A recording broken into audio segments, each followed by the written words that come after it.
Stay laser-focused on efficiency while investing in people, technology, and AI.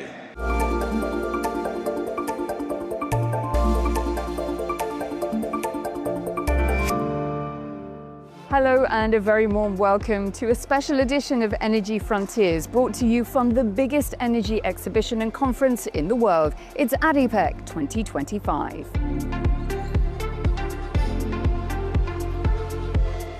Global leaders from right across the energy value chain have gathered here to build more robust and resilient energy systems, harnessing the full power of data, AI, innovation and collaboration.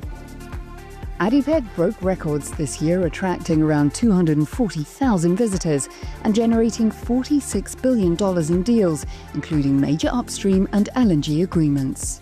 Industry leaders signalled oil demand would remain above 100 million barrels a day beyond 2040, but warned that underinvestment threatened future supply.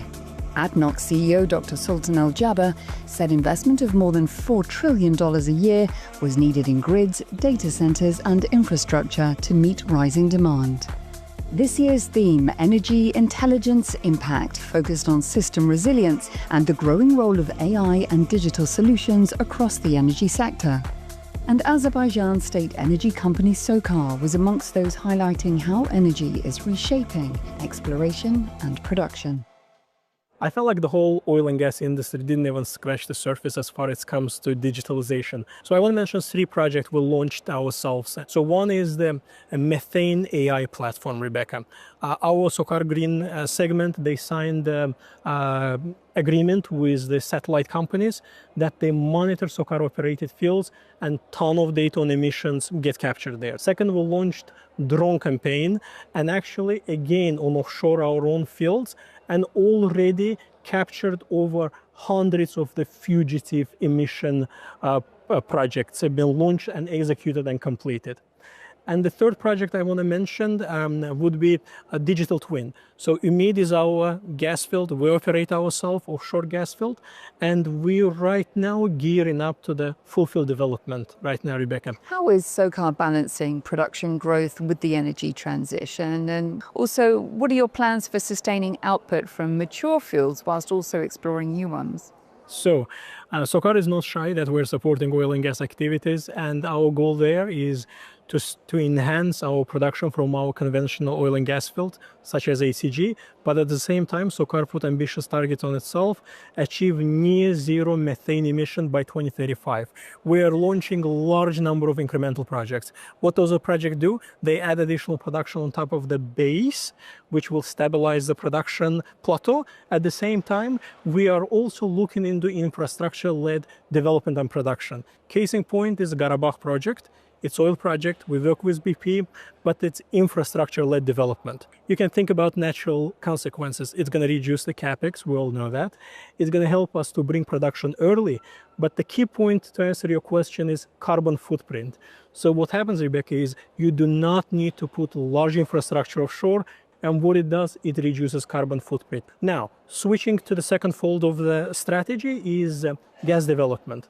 Offshore is actually led by TotalEnergies. We got our partner XRG as well joining in Azerbaijan. Very happy to have them. But what's happening is, along your normal KPIs such as IRR of the project, capex intensity, production, obviously output from the project as a gas, we are implemented carbon footprint measurements.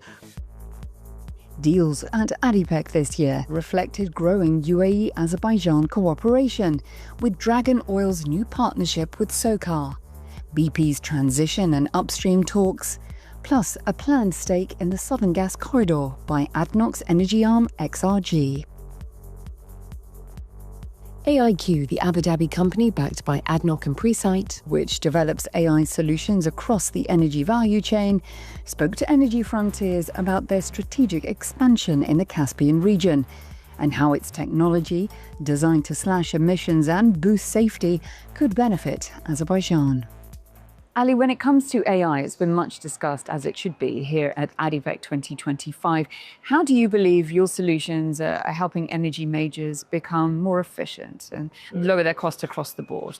I think for us, what we did, we really focused where the ask is. We focused at the asset level. People really focus at saying, hey, you need the associated infrastructure to start with. That's not true.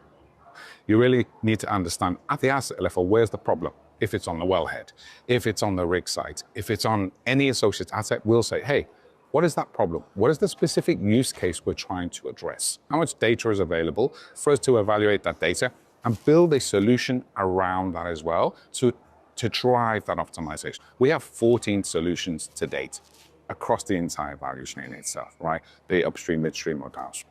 And which ones in particular will help accelerate the energy transition for companies? We have a solution that's called RoboWell.